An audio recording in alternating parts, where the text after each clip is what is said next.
Have you ever watched a situation unfold, a conversation, a decision, a dynamic between people, and felt this quiet, unsettling certainty that you were seeing something nobody else was tracking?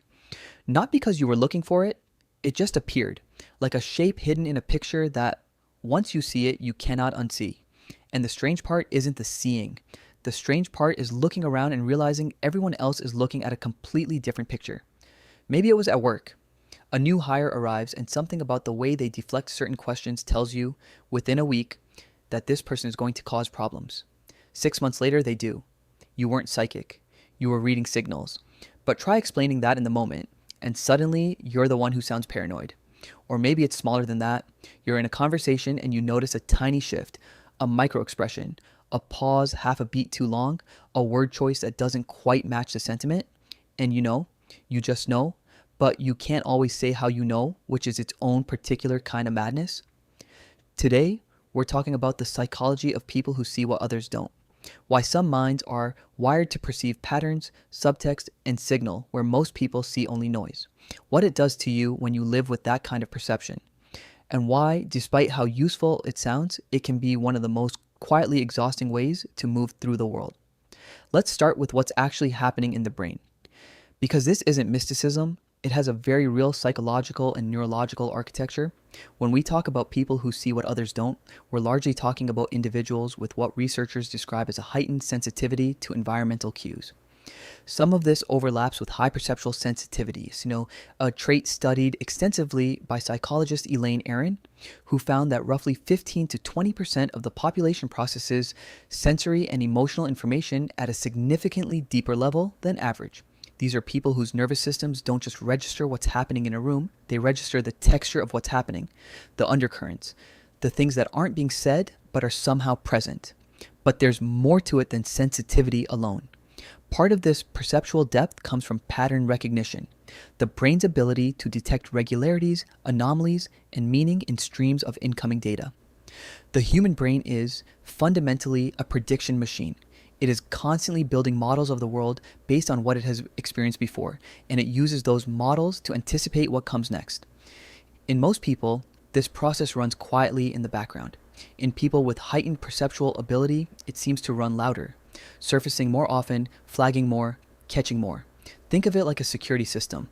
Most people have one, but it's set to go off only for major events, the obvious stuff. Some people have a system so finely calibrated that it picks up the slightest anomaly. A draft, a shadow, a vibration no one else felt. That system doesn't turn off between incidents. It runs continuously, which, as you can imagine, is both a remarkable asset and a genuine source of exhaustion. Here's where it gets interesting, and where the psychology deepens. The people who see what others don't are often not seeing more in the literal sense, they are integrating more. There's a concept in cognitive science called thin slicing, popularized by Malcolm Gladwell, but grounded in the research of psychologist Nalini Ambedi. Thin slicing is the brain's ability to make accurate, meaningful inferences from very thin slices of information. A 2-second video clip, a 30-second interaction, a single glance. What Ambadi found was extraordinary. In many cases, these rapid, data-thin assessments were as accurate as those made after much longer observation. Some brains are exceptionally good at this. They extract signal from moments others haven't even registered as moments worth examining. And here is where the lonely part lives. When your perceptual system works this way, you are often confident in assessments you cannot fully defend. You know something, but the knowing arrived faster than the evidence. You sense the conclusion before you could build the argument. Try communicating that to someone who needs a logical chain before they'll believe a thing. And you'll understand why people who see what others don't often stop saying what they see, not because they're uncertain, because they've learned that certainty without a paper trail is, in most conversations, worthless. This creates a specific kind of loneliness, a relational gap that can be genuinely hard to bridge. You've been right enough times that you trust your own perception, but you've also tried enough times to share that perception and been met with polite skepticism or outright dismissal. So you start keeping it to yourself. You watch events unfold, noting privately where they're heading, and you develop a kind of internal archive. A long record of things you saw coming that you didn't say out loud. And whether that archive makes you feel validated or burdened often depends on the day. There's something else worth naming, the cost of seeing things before they arrive. When you detect problems early, you spend emotional energy on them early, before anyone else is worried, before there's any social permission to be worried. You're grieving or bracing for something that hasn't happened yet, and to everyone around you may never happen. This is sometimes called anticipatory processing, and it's one of the less discussed features of deep perceptual sensitivity. The future is louder for some people than it is for others. And being ahead of the emotional timeline of a situation can make you seem anxious or intense or difficult when what you actually are is early. Let's talk about a historical example that makes this concrete. Ignaz Semmelweis was a Hungarian physician in the mid-1800s who noticed something no one else was tracking. Women giving birth in hospital wards attended by doctors who had just performed autopsies were dying at significantly higher rates than those attended by midwives. He saw the pattern. He connected it to something being carried on the hands of the physicians, what we now know as bacterial contamination. He recommended hand washing. His colleagues thought he was eccentric at best, insulting at worst.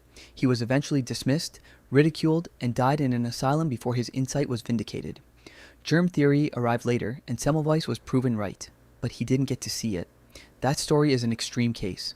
But the structure of it, seeing something real, being unable to translate it into terms the world around you can accept, and paying a social or psychological price for the seeing, that structure is recognizable to a lot of people who live with this kind of perception, in smaller, quieter, everyday ways. So what do you do with it? How do you live well when your perceptual system is running faster and finer than the consensus around you? The first thing, and this is less of a strategy and more of a reframe, is understanding that the gap between what you perceive and what others perceive is not a sign that something is wrong with how you see. It might simply mean you are operating with a wider aperture. More data is coming in. More is being processed. The world you're experiencing is not a distorted version of reality. It may be a richer one. The challenge isn't the perception itself. The challenge is learning which perceptions to act on, which to hold lightly, and which to simply note and release. The second thing is finding your people. Not everyone will share your perceptual bandwidth, and that's not a problem to solve, but some will. The conversations that happen between two people who both see the subtext, who can speak in the register of what's underneath rather than just what's on the surface, those conversations are, for people like this, not a luxury. They're a necessity. They are how you remember that the world you're perceiving is real and shared and not a story you're telling yourself alone. And the third thing, possibly the hardest, is extending yourself some compassion for the exhaustion of it. Living with heightened perception is not a superpower in the comic book sense. It doesn't come with a cape. It comes with noise. It comes with early grief and pattern overload and the perpetual cognitive labor of managing a security system that never quite sleeps. The people who carry this don't need to be tougher or more skeptic.